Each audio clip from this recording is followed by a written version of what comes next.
June 12వ తేదీ మధ్యాహ్నం 1:38 ఆహ్, ఎయిర్ ఇండియా 171 ఫ్లైట్ అనేది క్రాష్ అయింది. అక్కడ ఒక మెడికల్ హాస్టల్ మీద. ఇప్పటివరకు అందుతున్న సమాచారం ప్రకారం 241 మంది అంటే ఒక రమేష్ విశ్వరూప్ అనే 40 ఏళ్ల వ్యక్తి మాత్రమే బతికాడు. మిగతా అందరూ చనిపోయారు.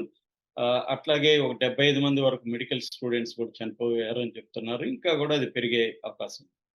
ఈ నేపథ్యంలో ఇప్పుడు అందరి దృష్టి కూడా ఎందుకు ఈ యాక్సిడెంట్ జరిగింది? అంటే ఒక భయాందోళన అనేవి ఆహ్, అందరిలో చోటు చేసుకున్నాయి. ఎందుకంటే ఇవాళ below middle class, lower middle class people కూడా ఫ్లైట్‌లలో ఎక్కుతున్నారు. సో, విపరీతంగా ఫ్లైట్ జర్నీ అనేది జరుగుతోంది. సో, అందుకని మామూలుగా అయితే ఫ్లైట్స్ యాక్సిడెంట్‌లకి గురిగావు. వెరీ, వెరీ రేర్ అని అందరూ నమ్ముతారు. అందుకని ధైర్యంగా వాటిని ఎక్కుతున్నారు. ఇలాంటి కాంటెక్స్ట్‌లో ఆహ్, అసలు ఈ మధ్య కాలంలో ఎప్పుడూ లేని విధంగా ఫ్లైట్ కూలిపోయి ఈ స్థాయిలో ప్రమాదం అనేది ఈ మధ్య కాలంలో ఎప్పుడూ జరగలేదు. మనకు లాస్ట్ అంటే 2020లో కోజికోడ్‌లో జరిగింది. అందులో 18 మంది మాత్రమే చనిపోయారు. ఇది అతిపెద్ద హిస్టరీలోనే అతిపెద్ద ప్రమాదంగా ఇండియాలో చెప్పుకోవచ్చు. అందుకనే అందరి దృష్టి కూడా ఇప్పుడు ఈ అసలు యాక్సిడెంట్ ఎందుకు జరిగింది అనేదే ప్రధాన కారణం. ఫస్ట్‌లో కొంతమంది ఇది పాకిస్తాన్ గాని, లేకపోతే ఖలిస్తాన్ తీవ్రవాదులు వస్తా ఉండొచ్చు అనుకున్నారు. కానీ ఇవాళ ఎవరు గూడా దాని గురించి మాట్లాడట్లేదు.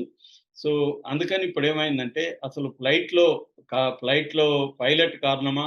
పక్షి వల్ల జరిగిందా? లేకపోతే ఆ బోయింగ్ 787-8 అనే డ్రీమ్ లైనర్ విమానంలో ప్రాబ్లమా? ఎందుకంటే అది కూడా ఇప్పటి వరకు డ్రీమ్ లైనర్ విమానం ఈ స్థాయిలో ఎప్పుడు కూడా ప్రమాదం జరగలేదు. ఫస్ట్ టైమ్ జరిగింది.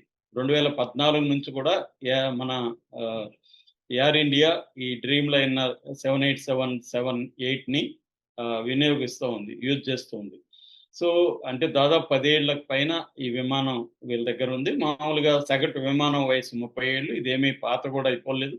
సో, ఎందుకు జరిగింది? పైలట్‌దే తప్పు అని కొంతమంది మాట్లాడడం మొదలుపెట్టారు. దీనికి కారణం ఏందంటే బ్లాక్ బాక్స్ దొరికింది అని ఆహ్, వార్తలొస్తున్నాయి. దీన్ని ఆహ్, రామ్మోహన్ నాయుడు కూడా నిర్ధారించాడు. ఏవియేషన్ మినిస్టర్ గూడా. అయితే బ్లాక్ బాక్స్ అంటే ఏంటి? దీని ఇప్పుడు వరకి మనకేమేమి దొరికాయి? దీని మీద ఇన్వెస్టిగేటివ్ ఏజెన్సీలు ఏవేవి రంగంలోకి దిగాయి? అట్లాగే ఏవియేషన్ ఎక్స్‌పర్ట్‌లు, ఏవియేషన్ యాక్సిడెంట్ ఇన్వెస్టిగేషన్ ఎక్స్‌పర్ట్‌లు ఏమేమి చెప్తున్నారు? ఈ విషయాల గురించి మనం చెప్పుకుందాం. బ్లాక్ బాక్స్ అంటే మామూలుగా ప్రధానంగా 2 ఉంటాయన్నమాట బ్లాక్ బాక్సులు. ఒకటి ఫ్లైట్ డేటా రికార్డర్ ఎఫ్‌డిఆర్ అంటారు. అంటే ఈ ఎఫ్‌డిఆర్ అనేది ఫ్లైట్ డేటాని రికార్డు చేస్తుంది. అంటే ఆహ్, దాని మొత్తం thousands of parameters per second record అవుతుందనమాట. అంటే ఆల్టిట్యూడు, ఎయిర్ స్పీడు, తర్వాత ఇంజిన్ పెర్ఫార్మన్సు, కంట్రోల్ ఇన్‌పుట్సు ఇవన్నీ సెకండ్ బై సెకండ్ రికార్డ్ అయ్యుంటాయి దీంట్లో. దీన్ని ఎఫ్‌డిఆర్ అంటారు. ఇది ఇప్పుడు వాళ్ళ ఇన్వెస్టిగేటివ్ ఏజెన్సీల దగ్గర ఉంది. దాన్ని అనాలిసిస్ చేయాలి.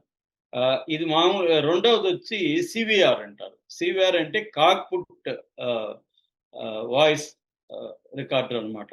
అంటే ఆ కాక్‌పిట్ అంటాం గదా! వాళ్ళు పైలట్, కో పైలట్ కూర్చునేదాన్ని కాక్‌పిట్ అంటారు. ఈ కాక్‌పిట్‌లో వాయిస్ రికార్డ్ గావచ్చు, లేతే సిగ్నల్ రికార్డులు గావచ్చు, అక్కడేదన్నా సౌండ్స్ వచ్చుంటే సౌండ్స్ గావచ్చు, ఎనీ రకాల సౌండ్‌ని అది రికార్డ్ చేస్తుంది. దీన్ని సీవీఆర్ అంటారు. సో, ఎఫ్‌డిఆర్, సీవీఆర్ ఈ 2 ఇంపార్టెంట్.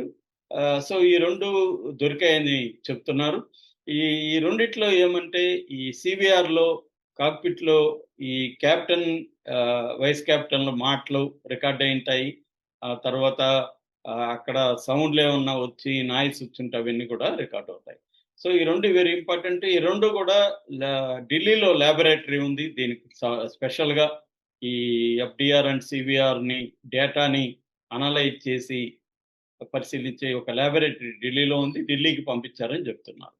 అయితే ఇప్పటివరకు ఇన్వెస్టిగేటివ్ ఏజెన్సీలు ఇండియా నుంచి 2 ఏజెన్సీలు రంగంలో దిగాయి. ఒకటి ఏఏఐబి అంటే ఎయిర్‌క్రాఫ్ట్ యాక్సిడెంట్ ఇన్వెస్టిగేషన్ బ్యూరో ఇది రంగంలో దిగింది. రెండోది DGCA director general of civil aviation. ఈ 2 కూడా రంగంలోకి దిగాయి.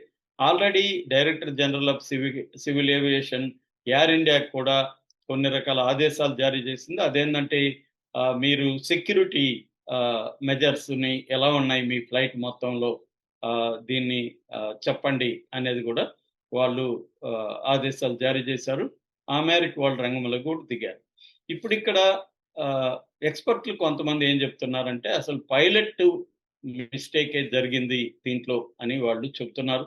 దీనికి ప్రధాన కారణం ఏందంటే ఒకటి ఇంజిన్ ఫెయిల్యూర్ దారి తీసింది. ఇంజిన్ ఫెయిల్యూర్‌కి దారి తీయడం అంటే ఏంటంటే పవర్ లాస్ట్ అయింది. ఎలక్ట్రికల్ సాఫ్ట్‌వేర్ ఫెయిల్యూర్ అయింది. దాన్ని గుర్తించడంలో పైలట్ ఫెయిల్ అయ్యాడు అనేది నంబర్ 1. అంటే ఇంజిన్ ఫెయిల్ అవ్వడానికి power supply electrical software fail అయింది. దాన్ని పైలట్ గుర్తించడంలో ఫెయిల్ అయ్యాడు.